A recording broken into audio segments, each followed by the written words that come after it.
I was in Japan 1 month after Fukushima. Yeah. And because I was planning to go to Japan, and then I think I remember that. yeah, I was Thinking, planning to go to Japan, and then I thought over that there? Fukushima happened, and then I thought, oh, maybe I better not go because of the radiation.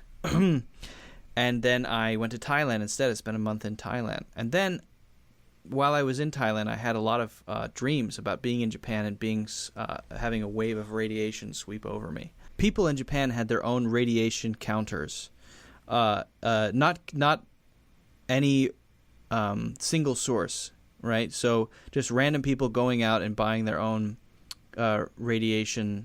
Those things, Device. I wish I just heard what Geiger count, not Geiger counters, but they can measure the level of radiation. I should know because I just watched in the air, and in millisieverts, right? So they had them all over Japan, and they had this network that would give you basically a heat map of radiation. And I was watching it for the whole month that I was in Thailand, and it never. There was a hot area near Fukushima and around the area, but it fell that fell off pretty rapidly, and down into Tokyo it was normal radiation levels because you get background radiation all the time. I mean, we're being radiated right now, so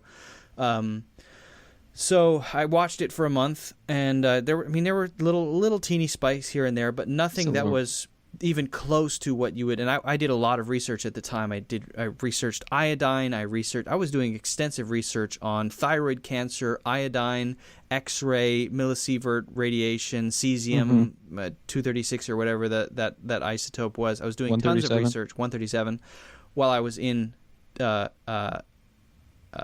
So then I made the judgment call that, you know what, I've never seen it go anything near even an X-ray, so I'm just going to go to Japan. And I went and I watched it every day, and it was never an issue, and it never spiked above anything interesting. So I was watching the data every day, real data, real-time data. The only thing I would wonder about is like just eating seafood at the time, like where they were getting it from, because usually everything's pretty fresh caught, right? That was my concern too, so I didn't really eat much sushi. And the sushi I ate came from tanks in the restaurants.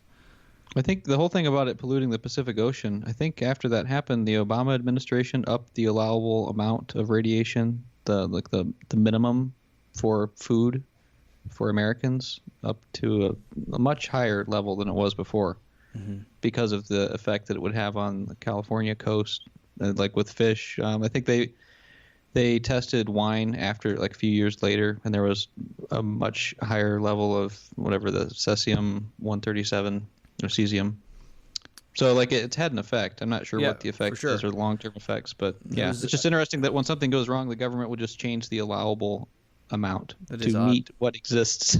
Yeah. But the weird thing is that more was, because you could watch it, more was going out into the Pacific than was going down into Japan. Yeah, that's probably true. Yeah, because that's the way the winds go. Yeah.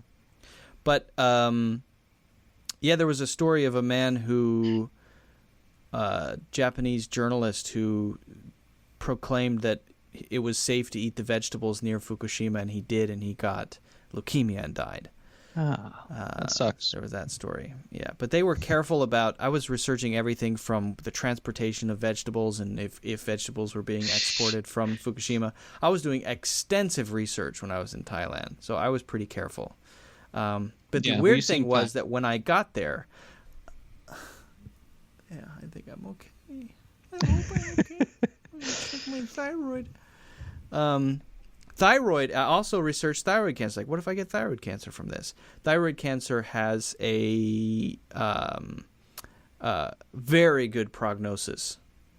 So if you get it, you just get it whacked off, and it's fine. It's just removed. It's one of the best cancers to get. If you're going to get a cancer, seriously, if anyone ever comes to you, I don't know if you ever do these hypotheticals in your mind. Someone says you got to have a cancer. Choose one. I mean, you don't want to choose brain cancer, and you don't want to choose lung cancer because the prognosis is bad, especially if it's stage 4. You're dumb. You're done. Pancreatic. Jobs. Forget about it. But if you choose thyroid cancer and some skin cancers, then you're probably okay. Yeah, John McCain, he was fine. Early stage Till he died, but that was from something prostate, else. early stage prostate cancer. Not too bad. Nice. Yeah, but thyroid cancer is the one you want to take. I mean, really. The Bill Clinton. Sorry.